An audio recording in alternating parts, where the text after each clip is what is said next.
Wala nang magawa itong si Sam na itago pa ang kanyang lihim tungkol sa nagawa niya sa kanyang asawa na talagang hindi naman niya sinasadya. Dito na rin ay sinabi niya ang katotohanan at ang dahilan kung bakit niya nagawa at kung bakit nagngingit-ngit siya sa galit sa kanyang asawang si Paco. Dahil isa sa kadahilanan, ang kanyang amang si Orly ay namatay nung matagal na ng panahon at hindi nila alam kung ano ang tunay na dahilan. Ang sanabi ng mga Palacios ay nalibing ito sa mining, ngunit iba pala ang dahilan at ang pagkamatay nito ang pinagmulan pala ay si Paco. Ni Paco, napansin at nakita ni Sam kung paano magalit itong si Paco at hindi malayo na kayang-kaya nitong pumatay. Kung mga panahon na yun ay gustong-gusto nga ni Paco na isama sa hukay itong si Sam kasama ang katotohanan na kanyang natuklasan sa kanyang ama. Hindi kasi matanggap na alam na ngayon ito ang si Sam at iiwanan pa siya nitong si Sam. Kung kaya't dalawang pagkakataon sinubukan niyang takutin nitong si Sam, subalit dahil sa ginawa na niya noon ay hindi nakinig si Sam.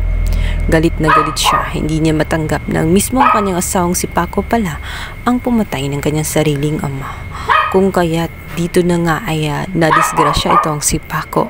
Sa kabilang banda, makaabot naman sa kabilang bahay ang nangyari at ang katotohanan na si Sam nga ang pumatay sa kanyang asawang si Paco. Kung kaya't nagduda ngayon itong si Georgina na maaari nga kaya kung si Sam ang pumatay sa kanyang asawa, maaari din kaya na si Basil siya din ang may salarin. Nitong si Georgina na ito nga si Ruth ay gulat na nakaya pala ni Sam ang ganoong pa na manipula niya ang lahat. Nag-aakala sila na wala siyang kasalanan, ngayon ay hindi na niya maitago sapagkat may ebidensya na nagtuturo na siya talaga ang may dahilan kung bakit nahulog sa bangin itong si Paco. Samantalang si Rebecca naman ay ayaw nang mangialam matapos magalit at matapos matuklasan na sinungaling nga ang kanyang tita na si Aurora. Nabi nito na siya ay sinungaling, mamamatay siyang sinungaling kung kaya't wala na siyang pakialam kung magkagulo-gulo man ng Palacios. Bukan nga siyang puntahan ang kanyang kapatid na si Jericho upang kapakalmahin nga itong si Aurora dahil alam niya na si Rebecca lamang ang nakakapagpakalma kay Aurora. Si Aurora ay nakikinig kay Rebecca. Hindi natin maintindihan kung ano nga bang meron kay Rebecca at alagang-alaga siya nitong si Aurora. Kaya sa malaking kapangyarihan na pamana ng ama nitong si Rebecca at Jericho, kung kaya't ganun na lamang niya akong panigan at alalahanin itong si Rebecca.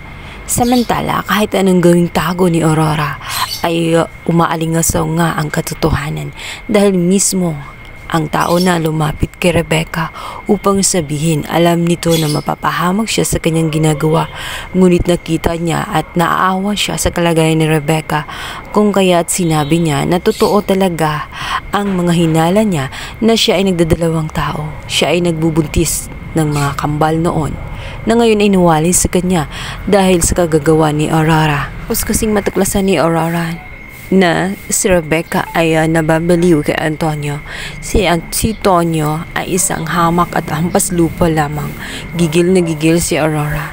Hindi niya matanggap na si Rebecca ay pumatol sa ganong uri ng tao, kung kaya't naiinis siya at nilalayin niya ang kambal dahil ikinakahiya niya ang pinanggalingan ng mga ito.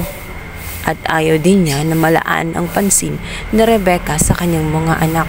Paroon, gusto ni Aurora na makalimutan ni Rebecca itong si Tonyo, kung kaya't ginawa niya ang lahat-lahat. Lahat ng alaala ni Tonyo ay inalis niya.